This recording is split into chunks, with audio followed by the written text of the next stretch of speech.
Atos 4, 28. 26. Pedro diz assim: levantaram-se os reis da terra, as autoridades ajuntaram-se a uma contra o Senhor e contra o teu ungido, porque verdadeiramente se ajuntaram nesta cidade de Jerusalém contra o teu santo servo Jesus, ao qual ungiste. Se levantaram Herodes, Pôncio Pilatos, com gentios e pessoas de Israel, para fazerem tudo o que a tua mão e o teu propósito predeterminaram. Tá aí a palavra que é predestinaram, tá? Ou seja, predestinação. E observe que esse versículo não está falando sobre predestinação para salvação. Está falando sobre acontecimentos predestinados. Coisas que foram predeterminadas. O que eu sei que pode levar alguns de vocês a pensarem. Então quer dizer que as ações dos homens são predeterminadas por Deus? Quer dizer então que se um marginal estupra uma criança de 9 anos de idade, decepa, mata, faz o que ele faz, é porque Deus determinou? Não é isso que o texto está insinuando ou dizendo. Até porque nós temos outros textos que falam a respeito desta mesma questão, que demonstram que Deus, ele não é mau caráter e ele não age como Satanás agiria. Tem coisas que Deus não pode fazer. Tem pessoas que pensam que por Deus ser Deus e ser soberano, isso significa que o que ele fizer automaticamente deve ser considerado como lei. Porque se é Deus que está fazendo, Deus é a autoridade máxima, então tudo que ele fizer tem que ser considerado como certo. Que deve ser mais ou menos o que está na cabeça de alguém que deve pensar isso. Que tudo que ele faz, todas as ações e gostos dele, ele acha que são sinônimos de lei. É legal, porque ele quer. Então o que ele quer fazer, ele acha que aquilo ali é lei. Deus não é assim. Quantos estão entendendo? Uma pessoa boa não pode fazer uma coisa errada e a coisa errada virar uma coisa boa porque uma pessoa boa fez aquilo. Isso nem tem sentido. Um rapaz bom não pode estuprar uma moça e o estupro virar uma coisa boa porque quem fez isso foi um rapaz bom. Se o rapaz é bom, ele não vai fazer esse tipo de coisa. Ele não vai ter esse comportamento, porque não é da natureza de uma pessoa boa ter um comportamento assim. Como vocês estão entendendo? Então, não é por causa da posição que a pessoa tem de autoridade que qualquer coisa que ela fizer está legalizada. Isso não vai virar certo só porque a pessoa que está fazendo está numa posição de autoridade. É uma coisa que continua sendo errada. Pode ser juiz, mas vai ser chamado por Jesus Cristo de juiz iníquo. Que, inclusive, Jesus conta uma parábola mostrando que há juízes que podem ser iníquos, ímpios, corruptos e errados. Então não é porque Deus é Deus, eu estou fazendo aqui um paralelo, né? É apenas uma situação hipotética, qualquer semelhança é uma mera coincidência, mas se você pensar, porque Deus é Deus, ele é soberano, então ele pode fazer o que ele quer. Não é assim. Tem coisas que Deus não pode fazer. Quantos aqui sabem que tem coisa que Deus não pode fazer? Vou dizer uma. A Bíblia diz que Deus não pode mentir. Por quê? Porque não é da natureza de Deus. Deus não pode negar-se a si mesmo. Não tem como Deus dizer uma coisa e depois desdizer o que ele disse. Porque essas coisas são expressões da sua natureza, do seu caráter. Então Deus não mente, Deus não se contradiz. Deus, por mais que seja soberano, não se comportaria de uma forma equivalente à natureza e às ações de Satanás. Então como é que Deus predeterminou as ações destas pessoas? Porque Deus, ele conhece o que a gente chama de fim desde o que a gente pensa que é o começo. Ou seja, Deus conhece o fim desde o começo. Só que pra gente pode ser o fim, pra gente pode ser o começo, mas pra Deus é tudo uma coisa só. Do ponto de vista de Deus, não existe o que nós chamamos de passado, presente e futuro. Isso é uma coisa que está mais relacionada à passagem do tempo, que inclui as nossas limitações, a nossa forma de ver a vida. Mas Deus, ele não é surpreendido pelos acontecimentos, ele não vê a sucessão dos momentos como nós. Então o que nós chamamos de futuro, para Deus já passou. Ele viu tudo o que aconteceu até o fim da existência do homem. E Deus soube de tudo o que os homens fizeram, porque ele viu no momento que os homens fizeram naquilo que pra gente seria o futuro. É por isso que às vezes a gente se atrapalha. A gente diz, mas Deus já sabia que Adão ia pecar? Deus já sabia que Judas iria trair Jesus? Deus já sabia que o anticristo iria fazer o que ele vai fazer? Porque a nossa conjugação verbal demonstra a nossa incapacidade de lidar com essas questões do tempo. É por isso que a gente conjuga o verbo assim. Deus já sabia? Por que eu não poderia dizer Deus soube? Porque no momento que Deus viu, ele soube. Seria a mesma coisa com a conjugação verbal mais apropriada para não confundir a nossa cabeça. Porque no momento que Adão pecou, Deus viu o que ele fez, no que seria o futuro.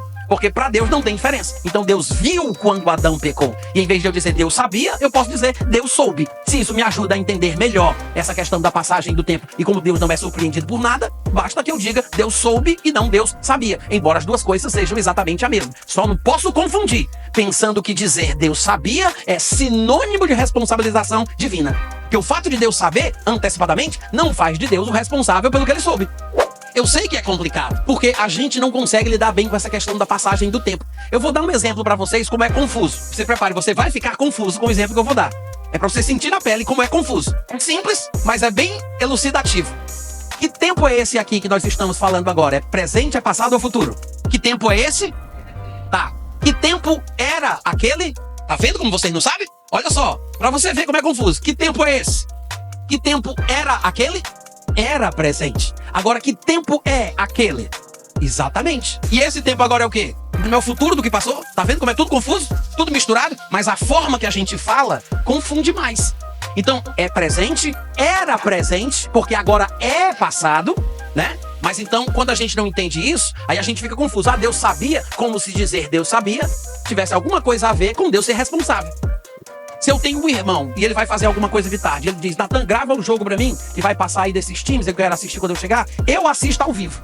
Quando ele chega, ele diz, tu gravou isso, gravei. Eu sei o resultado, mas não tenho nada a ver com o resultado que se chegou.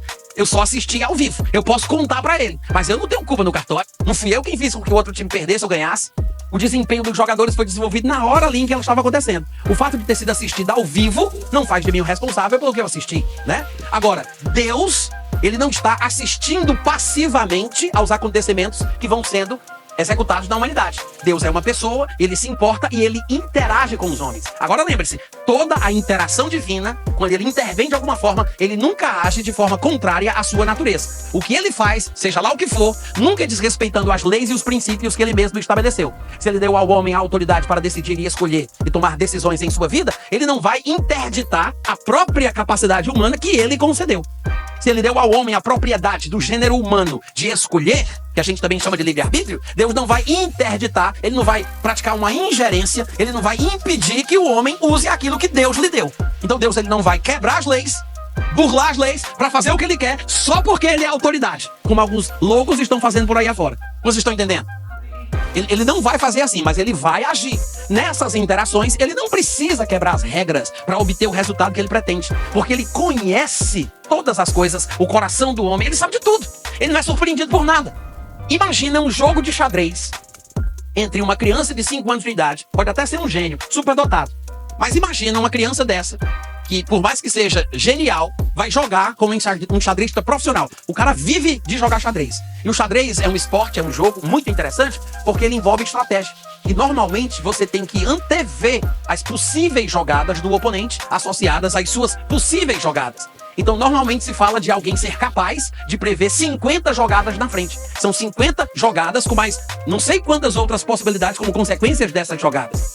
E normalmente enxadristas muito bons sabem, jogam com os olhos fechados, jogam de costas, jogam com mais de uma pessoa. A gente vê isso direto na internet. Imagina um enxadrista profissional que tem o tempo do jogo, que está conseguindo ver diversas jogadas na frente, jogando com a criança de 5 anos de idade. O enxadrista profissional não precisa roubar, enganar, quebrar as regras, fazer alguma coisa ilegal para ele ganhar daquela criança.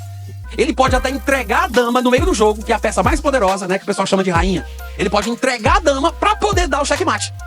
E ele consegue prever o que vai acontecer. Ele pode até induzir a pessoa ao erro com algumas jogadas, porque ele já aprendeu como é que a pessoa se comporta, o que é que ela faz, o estilo de jogo do seu oponente. Da mesma forma, pelo privilégio que Deus tem, na posição que ele se encontra, ele pode tanger os acontecimentos para que chegue a um determinado fim. Mas em momento nenhum, isso significa que Deus fez o homem pecar. Como vocês estão entendendo? Porque Deus não faz uma coisa que não está compatível com o seu caráter. Amém, irmãos? Então, quando a Bíblia diz que Pedro está dizendo que as autoridades do povo fizeram tudo o que a tua mãe e o teu propósito predeterminaram, ele está falando sobre Deus tanger a história de uma forma que Jesus Cristo tivesse sido entregue do jeito que foi, morresse naquela cruz para cumprir um propósito maior. É como um enxadrista que entrega a dama para dar o checkmate. Amém, gente? Mas não fala sobre predestinação para o céu ou para o inferno. Não quer dizer que as pessoas não tenham escolhas ou não tenham controle sobre os seus atos, ou que Deus esteja determinando o que a pessoa vai fazer. Deus interage, intervém, mas sempre a partir do conhecimento que ele tem, mas não manipulando de forma maquiavélica, como Satanás faria, tá?